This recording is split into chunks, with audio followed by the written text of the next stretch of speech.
be like this.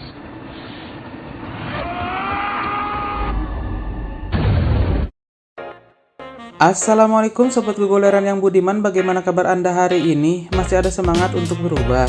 Baguslah kalau masih ada, memang harus begitu kawan. Kembali lagi bersama saya Bang Takur Movie yang kali ini akan menceritakan kepada Anda sebuah film tentang seseorang yang menuntut balas atas kematian orang tuanya.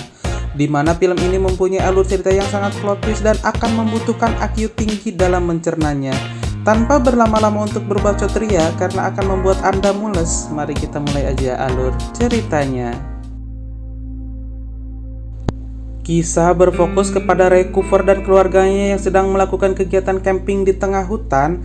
Terlihat mereka begitu bahagia melewati waktu bersama sampai di mana istrinya Ray mengalami kanker yang terpaksa harus dirawat di rumah sakit. Hari demi hari mereka jalani terus menjaga Amanda yang sakit kanker sampai di mana dokter mengabarkan kepada Ray bahwa ada sebuah obat yang sangat ampuh untuk menyembuhkan kanker Amanda, yaitu Sparrow yang sebentar lagi akan diluncurkan.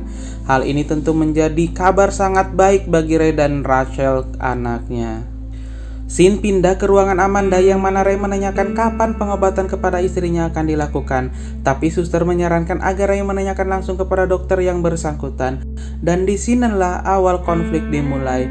Tanpa menunggu lama, Ray pun langsung mendatangi dokter itu yang mana dia mendapatkan berita buruk di mana obat yang mereka nantikan batal diluncurkan atau ditarik dari pasaran. Bioframe atau pembuat Inverma melakukan kecurangan, yaitu menyuap produsen untuk menunda peluncuran Sparrow atau obat yang dimaksud. Hal ini membuat Ray merasa geram dan sedikit putus asa. Ray yang sedang duduk menemani Amanda yang terbaring lemah, dia melihat sebuah siaran langsung yang menyiarkan tentang obat itu, di mana dalam talk show itu seorang CEO dari Bioframe, Simon Kelly, dan juga Diana Morgan, seorang senator, sedang diwawancara. Di sini terlihat Diana menentang tentang lobby atau markup yang terjadi di pengedaran obat-obatan, di mana harga yang mereka jual terlalu tinggi dan ada indikasi besar bisnis di dalamnya. Kelly menyangkal kalau obat yang mereka buat beda dengan obat dari perusahaan yang lain, yang mana obat Sparrow bisa meningkatkan harapan hidup bagi pasien. Saat sedang wawancara, Ray pun mencoba menghubungi atau menelpon agar bisa langsung terhubung dengan Kelly, di mana Ray sangat tertekan dan sangat marah dengan penarikan obat itu. Ray beranggapan kalau Kelly hanya mementingkan tentang bisnisnya saja, bukan untuk menolong pasien yang sakit. Dia mengancam jika istrinya mati, maka itu kematian buat Kelly juga. Bahkan dia akan membunuh Kelly dengan tangan kosong. Rachel yang tak sengaja mendengar percakapan ayahnya terlihat terkejut dengan ayahnya yang bisa senekat itu. Di ruangan pasien saat mereka berkumpul, Ray menyaksikan kepergian istrinya yang mana membuat dia hancur tak percaya dengan semua yang terjadi. 6 bulan setelah kejadian itu, Ray masih tetap tidak bisa melupakan istrinya dan tidak percaya kalau dia pergi dengan begitu cepat. Hari demi hari mereka lalui tanpa kehadiran istri dan ibu di tengah-tengah mereka. Sampai di mana Ray menerima telepon dari seorang jurnalis yang bernama Martin Bennett. Dia menelepon Ray untuk membantu Ray mendapatkan keadilan yang menimpa istrinya Amanda. Awalnya Ray menolak karena yang sudah-sudah juga ditolak. Tapi Martin mempunyai bukti yang bisa menyeret orang berkuasa ke dalam penjara dalam kasus ini. Mendengar hal itu, Ray pun setuju untuk bertemu dengan Martin di sebuah gateway yang telah ditentukan. Ray pun tanpa pikir panjang segera berangkat untuk bertemu Martin. Rachel yang merasa ada yang aneh dengan ayahnya berinisiatif mengikuti Ray sampai ke dalam kereta. Ray pun mulai membahas tentang kejahatan yang dilakukan Bioframe yang melakukan penyuapan dan semua mengarah kepada Simon Kelly. Martin pun menceritakan tentang bukti penyuapan Kelly yang menarik Sparrow dari pasaran, tapi tanpa sumber Martin tidak bisa membuktikannya. Makanya dia membutuhkan Ray atau cerita Ray tentang kematian istrinya. Tapi saat mereka belum selesai membicarakan hal itu, seorang pembunuh bayaran langsung menghunuskan pisau ke tubuh Martin yang membuat Martin tak sadarkan diri. Dengan refleks, Ray pun mencoba melawan pembunuh bayaran itu yang mana membuat Rachel kaget dan memperingati ayahnya. Rachel pun mencoba membantu ayahnya, tapi sayang Ray ditusuk oleh pembunuh itu yang membuat Ray tumbang. 2 tahun kemudian, Diana Morgan akhirnya mengumumkan tentang Bioframe yang bekerja sama dengan CDC dan NIH, yang mana di sana ada Simon Kelly dan juga Vinod Shah sebagai CEO dari kedua perusahaan itu. Ray terus mengamati tentang Sparrow dan terus menggali tentang konspirasi itu dari kediamannya. Rachel mencoba menanyakan apa rencana ayahnya ke depan, yang mana dia berusaha untuk melupakan semua kejadian itu, tapi Ray tetap tidak bisa melupakan kejadian yang mana dia akan terus mencari ketidakadilan yang terjadi kepada keluarganya. Scene pindah ke acara penggalangan dana yang diselenggarakan oleh Shaman Kili, di mana Ray hadir juga di sana yang akan berencana membunuh Kili. Ray pun langsung menyusun rencana untuk bisa menjebak dan membunuh Kili sampai di mana Ray masuk ke sebuah toilet dan di sana aksi balas dendam terjadi. Ray pun langsung menghajar Kili dan mengatakan apa yang dulu pernah dia katakan, kalau istrinya mati maka itu kematian bagi Kili juga. Ray pun mencoba menggali tentang kematian Martin Bennett yang mana Kili sama sekali tidak mengetahuinya. Kili pun beranggapan kalau itu adalah ulah Vinod karena dia yang berkuasa dalam konspirasi ini. Saat Ray sedang mendengarkan penjelasan Kili, dia pun diserang bodyguard Kili yang mana mau tak mau dia harus bertarung dengan mereka. Kili pun terbunuh oleh Ray karena amarah Ray yang tak terkendali dan kasus ini langsung ditangani FBI. Scene pindah ke apartemen Ray di mana Ray menyuruh Rachel untuk berkemas karena akan pergi. Rachel yang mengetahui kalau ayahnya telah membunuh mulai kecewa dengan apa yang dia lihat. Dengan terpaksa Rachel pun mulai mengikuti perintah ayahnya. Pindah ke TKP, Sarah Maker, agen FBI mulai menginterogasi tentang kejadian itu di mana dia mendapatkan petunjuk tentang pembunuh itu yang mana dilakukan oleh seseorang yang telah memperingati Kili. Maker pun langsung mengecek tentang bukti itu di mana bukti itu mengarah kepada Ray saat sedang ada di talk show itu. Maker langsung menginstruksikan untuk melacak keberadaan Ray dan tak butuh waktu yang lama berita tentang kejadian itu pun menyebar di mana mereka diikuti oleh pembunuh bayaran yang lain. Di tempat lain, Ray akan pergi ke Toronto, terlihat mampir ke sebuah motel untuk beristirahat. Saat Ray memperbaiki mobil, Rachel secara diam-diam menghubungi Maker dan menjelaskan tentang kejadian yang terjadi di penggalangan dana itu. Maker dengan tenang mencoba menggali lebih dalam dan mulai mencari jalan keluar dalam masalah ini. Akhirnya, Maker pun menyarankan pembicaraan mereka menggunakan telepon sekali pakai agar percakapan mereka aman. Saat Ray menuju ke kamar, dia sempat memasang sebuah lonceng untuk berjaga-jaga jika ada pembunuh yang datang menghampirinya. Di dalam, Ray dan Rachel terlihat adu mulut yang mana Rachel sama sekali tidak suka dengan tindakan yang dilakukan ayahnya. Di luar motel, terlihat dua pembunuh bayaran mengendap-endap menghampiri motel itu di mana dengan sigap Ray yang sudah memasang penanda tersadar dan segera memutuskan untuk kabur. Mereka pun terlihat kejar-kejaran dan Ray mencoba melawannya, tapi sayang di depan mata Rachel, Ray terpaksa harus membunuh mereka untuk menyelamatkan Rachel. Scene pindah ke kediaman Ray sebelumnya di mana FBI menggeledah seisi ruangan dan mereka terkejut dengan apa yang mereka lihat. Di dalam mereka melihat rencana tentang semua kejadian ini. Pindah ke Ray, di tengah perjalanan dia memutuskan untuk tidak pergi ke Toronto dan beranggapan kalau di luar sana mereka pasti akan diburu oleh pembunuh bayaran juga. Akhirnya mereka pergi ke sebuah pegunungan untuk bersembunyi dan menyusun rencana. Ray pun mengecek HP yang dibawa oleh pembunuh itu yang mana dia mendapatkan panggilan dari Vinod dan beranggapan kalau Vinod lah yang menyuruh pembunuh itu. Ray pun mendapatkan alamat tempat tinggal Vinod dan berencana untuk membunuhnya. Tanpa pikir panjang, Ray pun langsung menyusun rencana memblokade jalan yang menuju ke arah rumah Vinod.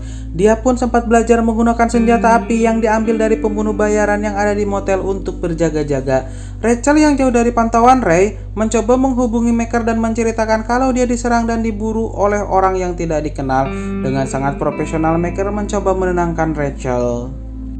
Scene pindah ke kediaman Vinod di mana Ray sedang mengintai dikagetkan oleh mobil yang melakukan hal yang sama.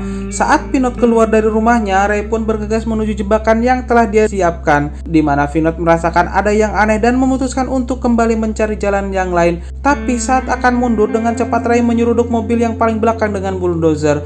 Vinod yang ketakutan mencoba menerobos pohon yang malang melintang di tengah jalan, tapi sayang, mobil yang ditumpanginya tersangkut dan membuat dia stuck tak bisa kemana-mana.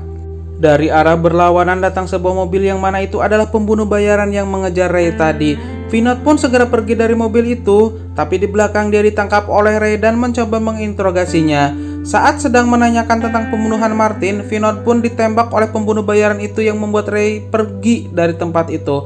Mereka pun berhasil kabur dan Rachel menyadari kalau pembunuh itu adalah orang yang sama saat Ray ditusuk di kereta. Mereka pun memutuskan pergi dengan berjalan kaki dan meminta bantuan kepada siapapun yang ditemuinya.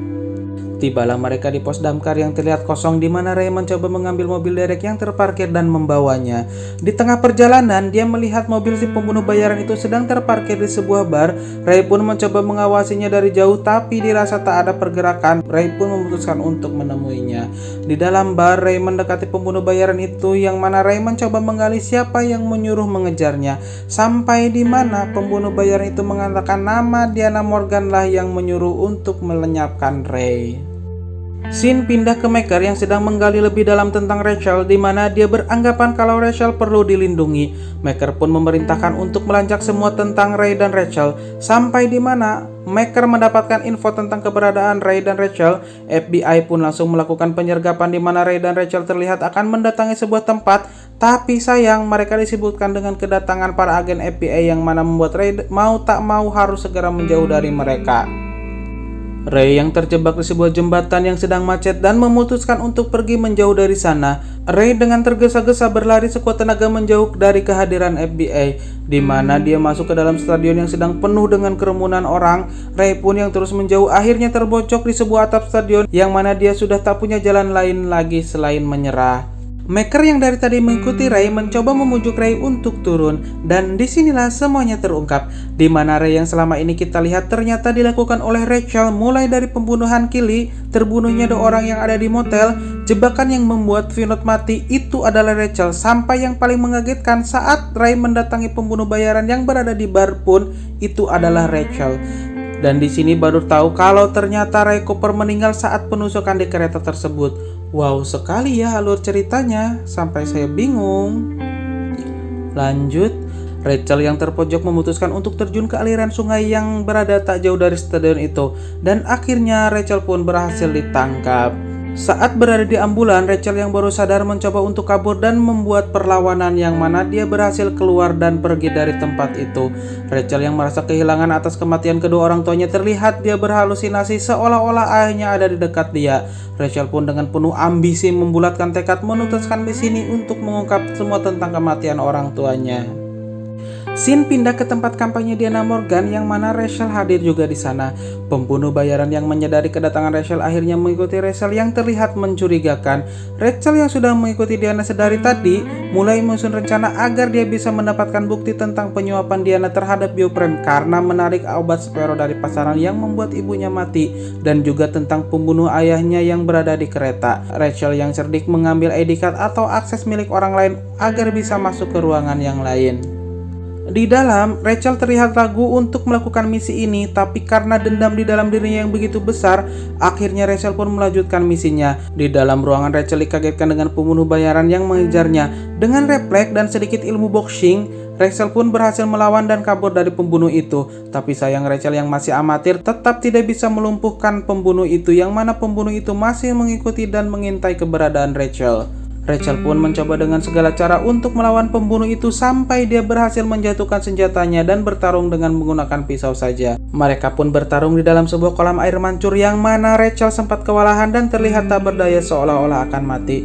Tapi dengan semangat dan dendam yang membara, Rachel pun berhasil membalikkan keadaan dan membunuh pembunuh bayaran itu sama seperti yang dilakukan kepada ayahnya dulu.